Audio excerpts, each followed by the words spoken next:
approval rating Deddy Mulyadi itu paling tinggi. Dia approval ratingnya 94,7%, yang puas atau sangat puas. Prof, ini berarti baru pertama kali ya gubernur yang menjabat baru berapa singkat ini? Betul. Si gubernur Jawa Barat, kata dia nih, gua bilang Kang Deddy Mulyadi. Dia tanya lagi nih, siapa sih menteri sosial, kata dia. Gua jawab, Kang Deddy Mulyadi. Dia tanya lagi, siapa sih menteri lingkungan hidup? Gua tanya lagi, gua bilang lagi nih sama dia, Kang Deddy Mulyadi. Ketika Kang Deddy Mulyadi membocorkan bahwa orang-orang yang menyerang dirinya itu adalah dari Jakarta, timbul banyak spekulasi dari netizen bahwa itu adalah mungkin orangnya Anies, mungkin itu adalah orangnya Pramono Anung dan semacamnya. Kita baca di sini secara kemungkinan ya. Andai kata bahwa seumpama orang-orang yang di belakang Anies, orang-orang yang di belakang Pramono keberatan dengan elektabilitas Kang Deddy hari ini, di mana juga warga Jakarta banyak yang terinspirasi oleh KDM. Itu teman-teman bisa baca sumbernya dari channel Cerita Jakarta. Dan juga seumpama ketika ada Pak Baharudin, siapa itu yang punya indikator, melakukan survei atau merilis hasil surveinya bahwa kebijakan-kebijakan yang dilakukan oleh Gubernur Jawa Barat Kang Deddy Mulyadi ini 95% diketahui oleh warga Jabar dan 85% diketahui oleh warga di luar Jawa Barat, termasuk Jakarta. Jika seandainya betul bahwa yang menyerang KDM selama ini bukan menyerang apa-apa, bukan menyerang fisik, tapi menyerang opini, ya kan? Ya gitu-gitulah. Adalah orang-orang Jakarta yang mungkin mereka punya hubungan terhadap atau dengan Anies atau dengan Bapak Pramono. Ini gila sih. Artinya Jawa Barat di sini memiliki sejarah baru di bawah kepemimpinan Kang Deddy Mulyadi, di mana mungkin elektabilitas yang sebelumnya itu paling tinggi adalah warga Jakarta, atau ketika muncul dari Jakarta, hari ini muncul dari Jawa Barat. Coba kita simak dulu ya beberapa pandangan netizen yang seru nih. Yuk, silakan.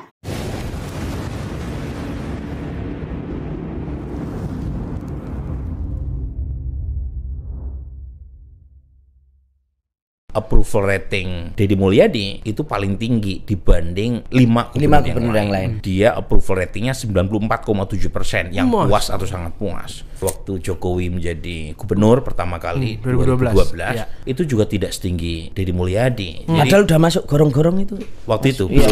Oh belum. Saya tidak bisa menyalahkan Mas Pram karena karakter beliau seperti itu. Itu memang udah dari dulu ya Mas Pram, dulu modelannya orangnya gitu ya. lebih suka bekerja di belakang. Ya. Kemudian kurang suka tampil. Nah, yang satu juga soal aglomerasi tuh. Iya, tiba-tiba diam-diam Transjakarta sampai Bogor. Yang kayak model kayak gitu kayak memang. Nah, ini menarik juga nih kalau kita baca secara politik nih. Iya, Bogor kan DPT paling gede. Bogor maksudnya wilayah mana? Jawa Barat. DPT paling gede. Jawa itu jangan lihat apa yang tersurat, tapi yang tersirat. Itu kebijakan yang dilakukan oleh Deddy Mulyadi itu rata-rata yang diketahui oleh warganya saja itu di atas 90% di Jawa Barat. Di luar Jawa Barat 85% rata-rata. Artinya orang tahu konten yang itu loh. Ayo siapa yang misalnya itu yang itu konten yang dia turun ke gorong-gorong bersihin selokan. Jawa Barat itu kan juga sementara ya kan? Kebijakan misalnya Mas Pram di Jakarta. Jangankan warga di luar Jakarta, warga Jakarta yang tahu kebijakan Mas Pram aja, misalnya soal perpustakaan umum diperpanjang, itu kan bagus. Itu warga Jakarta yang tahu aja masih sedikit. Nah itu ditanyakan juga dan kita itu sedikit tanya, apalagi di provinsi lain. Ya, ini Mas Bulan udah mulai nih langsung. Ya kan? Kayak ini contoh ya. Ini contoh.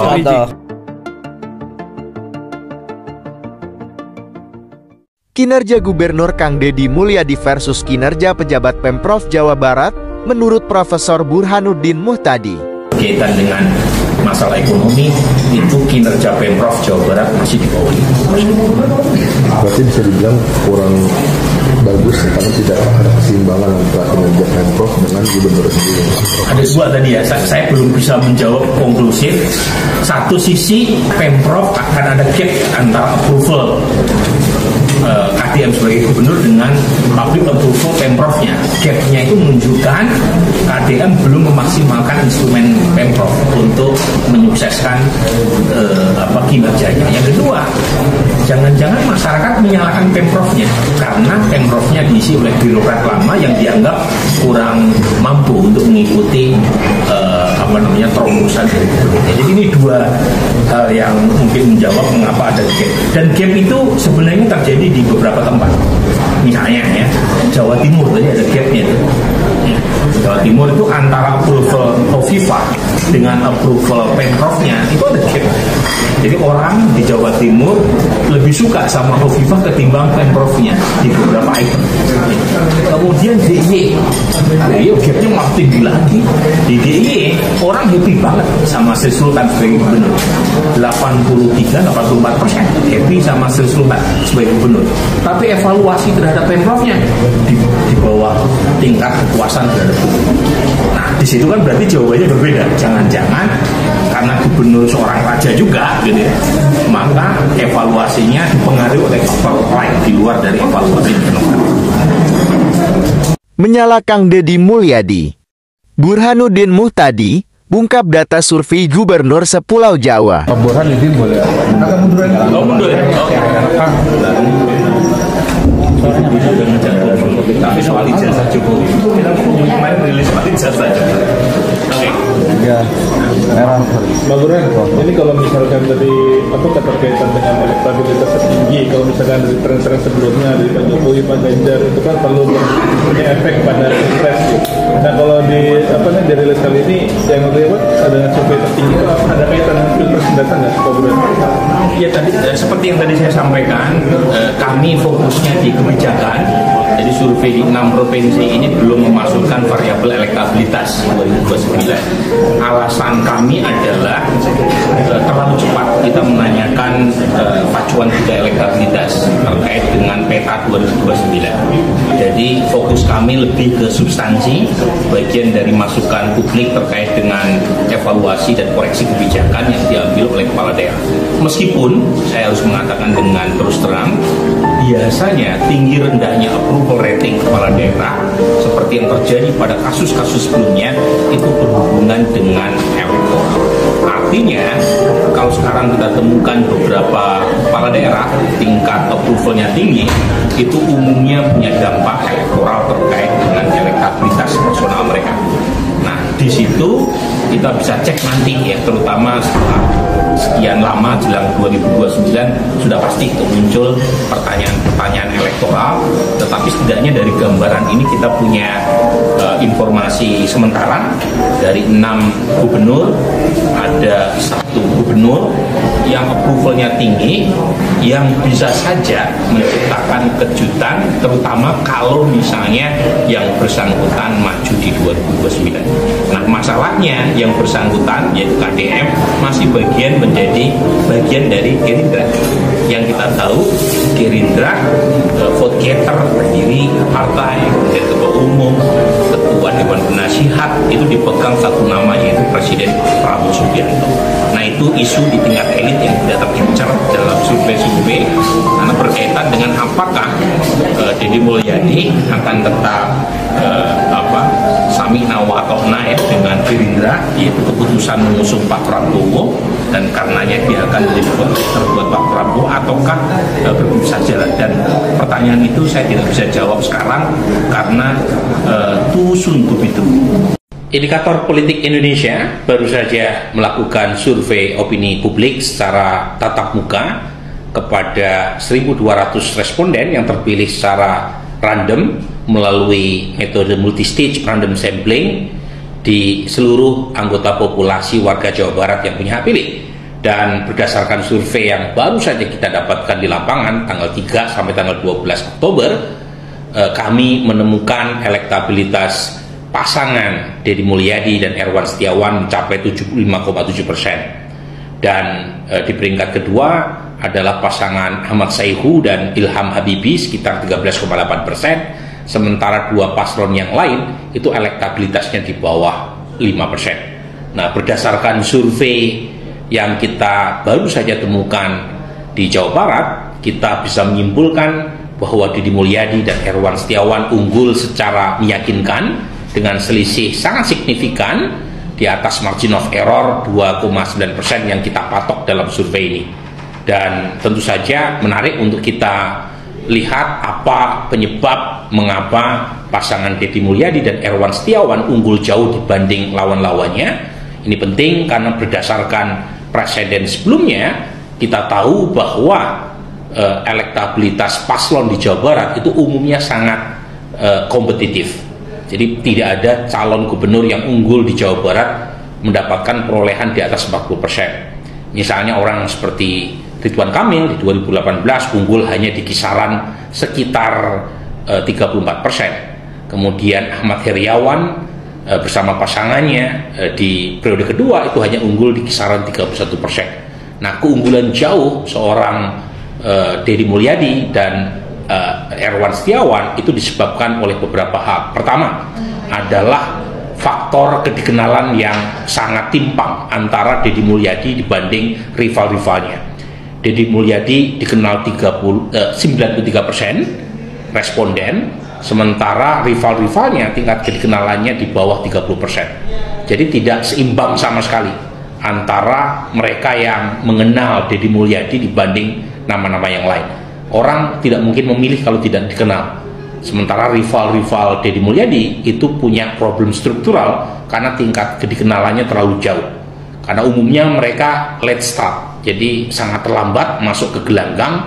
Sementara figur seorang Deddy Mulyadi sudah lama malang melintang di perkancahan elektoral di Jawa Barat. Nah, yang kedua tingkat kedisukaan. Mereka yang mengenal Deddy Mulyadi juga umumnya suka. Dan ini sekali lagi menunjukkan mengapa Deddy Mulyadi unggul jauh, karena bukan hanya tingkat kuantitas popularitasnya, tapi juga kualitas popularitas yang baik. Dan terakhir adalah sosialisasi dari Deddy Mulyadi yang cukup intensif mengalahkan lawan-lawannya. Jadi secara singkat saya ingin katakan ada banyak faktor yang membuat Deddy Mulyadi unggul selain faktor endorsement effect, karena Deddy Mulyadi tokoh Partai Gerindra didukung penuh oleh Pak Prabowo Subianto, maju di provinsi di mana Pak Prabowo selalu menang dengan angka yang sangat telak. Dan karenanya efek Pak Prabowo membuat Deddy Mulyadi bisa mendapatkan dukungan di atas 75%. Oke, ya. Jadi sekarang masyarakat Indonesia umumnya atau Jawa Barat khususnya sepertinya sudah tidak bisa lagi ketika ada orang mengatakan Kang Deddy seolah anti agama, alergi terhadap Islam, mau dikata hati-hati ke. Semua sudah tahu KDM adalah seorang muslim yang insya Allah muslim yang baik. Jadi saya kira tidak bijak kalau dikatakan KDM ini secara keislaman diragukan. Ya, apatah lagi soal pergantian nama rumah sakit dari Al-Ihsan ke Welas Asih kalau tidak salah, ya Welas Asih benar, ya kan? Itu sudah saya bahas lah banyak sekali. Kalau teman-teman ingin melihat bagaimana cara memandang dari saya tentang pergantian nama tersebut, ya silakan simak konten-konten saya di channel ini, di sebelum konten ini. Kenapa saya di sini seperti lemah sekali membahas ini ya? Karena bagi saya membosankan, tetapi saya ketika scroll kok jenuh juga melihat orang-orang bicara kalian begini lagi.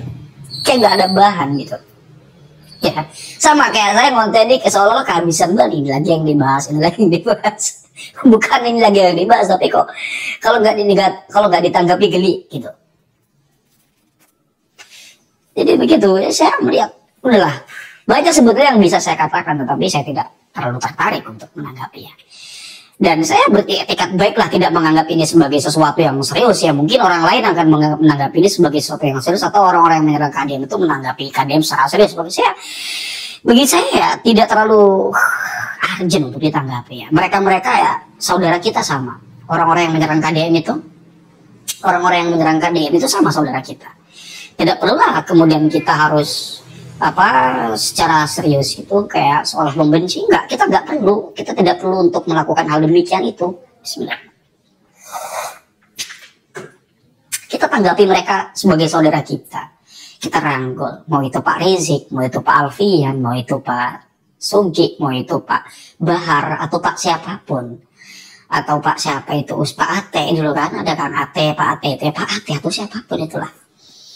Saya kira mereka saudara kita. Kita harus rangkul mereka. Dan harus kita tanggapi mereka secara argumentatif untuk menunjukkan bahwa KDM ini muslim yang baik. Gitu. Kalau mereka tetap kekeh dan semacamnya, ya mungkin kita boleh bertanya, apa sebetulnya yang mereka inginkan, gitu loh, ya. Jadi kalau kita tarik ke pembahasan politiknya, ya sangat luas dan kompleks. Untuk mengurai kompleksitas itu butuh waktu yang sangat panjang untuk dipaparkan. Dan itu spekulasi sifatnya. Dan teman-teman ya bisa berspekulasi sendirilah, ya.